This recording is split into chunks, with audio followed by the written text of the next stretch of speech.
आज तक लोगों को नहीं मालूम कि पूजन करने बैठते हैं तो सबसे पहले क्या करते हैं। पर सबसे पहला काम मंदिर में बिना पंडित के सबसे पहला काम कौन सा होता है? तो सबसे पहला काम होता है भगवान को धन्यवाद देना कि आज भी आपने मुझे इस मंदिर में आपका दीदार कराने के लिए, दर्शन कराने के लिए बोला। अगर पंडित साथ में होगा तो पहले वो मंत्र बोलेगा, स्वस्ति वाचन करेगा।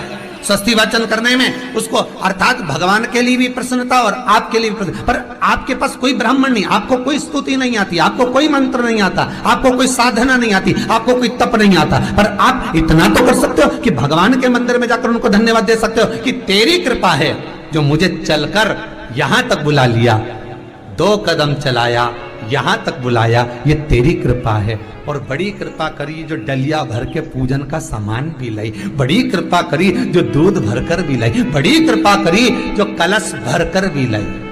कितने लोगों का फायदा है कलश भरकर मंदिर ले जाने में? देखिए जरा कितने लोगों का फायदा। हिंदू धर्म में विष्णु पुराण में, पद्म पुराण में लिखा है, सौभाग्यवती नारी जब भरा हुआ पानी का लोटा लेकर कलश लेकर जाती है और उसको देखकर कोई व्यक्ति निकल कर चले जाता है तो जिस काम के लिए जाता है वो काम सफल हो जाता है। मंदिर का ही लोटा, मंदिर का ही पानी, सिर पे पल्लू लेके हर हर महादेव, बस शिव जी के चढ़ा रही और इतने प्रेम से रिझा रही। अब फ्री का पानी था तो एक लोटे में मन भी नहीं माने। अरे करा तो भगवान के सम्मुख में पहुंचकर अगर आप जल का पात्र भी लेकर जा रहे हो, भरा हुआ लेकर जा रहे हो, तो कितनी प्रसन्नता की बात है। हिंदू धर्म की रीति है, जिस पात्र को हम जल चढ़ाने लेकर जाते हैं उस पात्र में भगवान के चरणों का जल लाते हैं, खाली पात्र नहीं लाते। क्या लाते हैं? भगवान के चरणों का जल। उस चरणोदक को लेकर आए, घर में रखा, सबने अपने नैनों में लगाया, हृदय में लगाया, चित्तवृत्ति में लगाया। खाली पात्र हम लेकर वापस नहीं आ रहे हैं।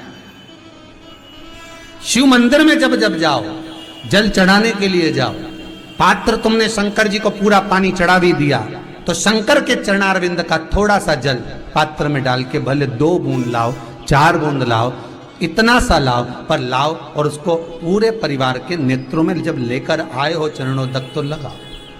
पर खाली पात्र नहीं लेकर आना। खाली पात्र लाने में ध्यान दीजिए, जब आप पूरा जल समर्पित कर देते हैं, जल समर्पित भी पूरा करना है, भगवान को चढ़ा रहे हो तो पूरा समर्पण होना चाहिए, पूर्ण समर्पण। इसलिए शंकर भगवान को अधूरा समर्पण नहीं, इसलिए श्रीफल भी पूर्ण चढ़ता है। शंकर जी के मंदिर में श्रीफल नहीं फूटता, पूर्ण श्रीफल। बेलपत्री भी पूरी, चावल का दाना भी चढ़ेगा तो आखा, फल भी चढ़ेगा तो आखा, फूल भी चढ़ेगा तो आखा।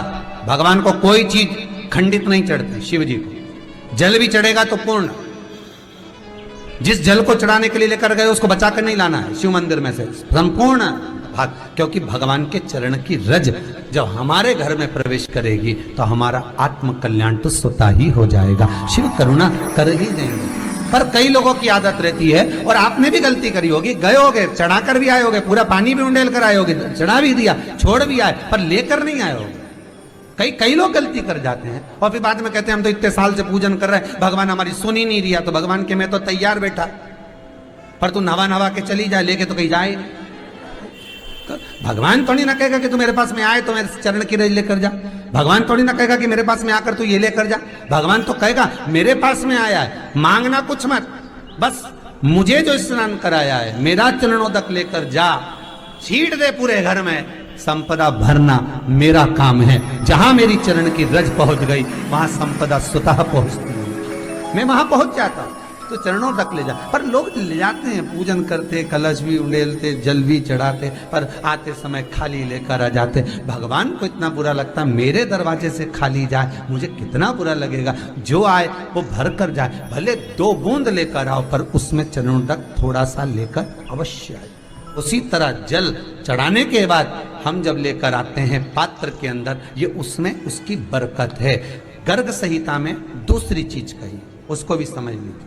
गर्ग संहिता में कहा गया, जब आप घर से जल लेकर जाते हो भरकर, तो ये सृष्टि की जितनी नदियां हैं, पृथ्वी पर जितनी नदियां विद्यमान हैं, जितने तालाब, जितने सरोवर, जितने कुंड, जितने विराजमान हैं, उन सारे तीर्थों का जल जब आप घर से लेकर निकलते हो तो वो तीर्थ का संपूर्ण जल आपके कलश में आ जाता है। और जब आप उस जल को शिव पर समर्पित कर देती हो और 2 बूंद चरणादक लेकर जब जाती हो तो शिव महापुराण गर्ग संहिता पद्म पुराण कहती है वो जल साधारण नहीं रहता, वो गंगा जल बनकर तुम्हारे घर को पवित्र करने के लिए पहुंच जाता है। वो पवित्र गंगा जल बन जाता है, उसको लेकर प्रवेश कर जाओ। हम बार बार कहेंगे भगवान के मंदिर जब भी जाओ ना, चेहरे पर प्रसन्नता होना चाहिए। किसी से मिलने जाओ ना, चेहरे पर अगर प्रसन्नता नहीं और ऐसे ही पहुंच गए ना तो वो श्रेष्ठता नहीं मानी गई। तुम तुम्हारी बहन के घर जाओ, सती मैया जलकर भस्म क्यों हुई? माता सती के भस्म होने का कारण क्या था? सती को पिता पर जितना क्रोध आया उससे ज्यादा क्रोध सती माता को अपनी बहनों पर आया कि मेरी इतनी बहन, ये 60 की 60 बहन मेरे सामने खड़ी रही और मैं आई तो प्रेम से मुस्कुराई तक नहीं। आप किसी के यहाँ जाओ और कोई के यहाँ पहुंचे और जाते से ही आप उस पहुंचे और कहा जी जी राधे राधे, जय श्री कृष्णा, हर हर महादेव, श्री शिवाय नमस्तुभ्यम, ओम नमः शिवाय आपने बोला और उसके चेहरे पर प्रसन्नता नहीं आया तो ऐसे घर में जाने से कोई फायदा है क्या? और आप किसी के यहाँ जा रहे हो तो आपके चेहरे पर भी प्रसन्नता होना चाहिए, सामने वाले को तो हो, आपके भी चेहरे पर भी। मंदिर में जब जब जाएं, गुरु के दरवाजे पर जब जब जाएं, परमात्मा के चरणारविंद में जब जब जाएं, माता पिता के चरणों में जब जाएं, घर के बुजुर्गों के पास जब जाएं तो तुम्हारे चेहरे पर प्रसन्नता होना चाहिए। भगवान को भी लगे दुख भले है इसको पर चेहरे पर प्रसन्नता है, इसको अब दुख नहीं देना क्योंकि इतना मुस्कुराकर ये मेरे मंदिर में आती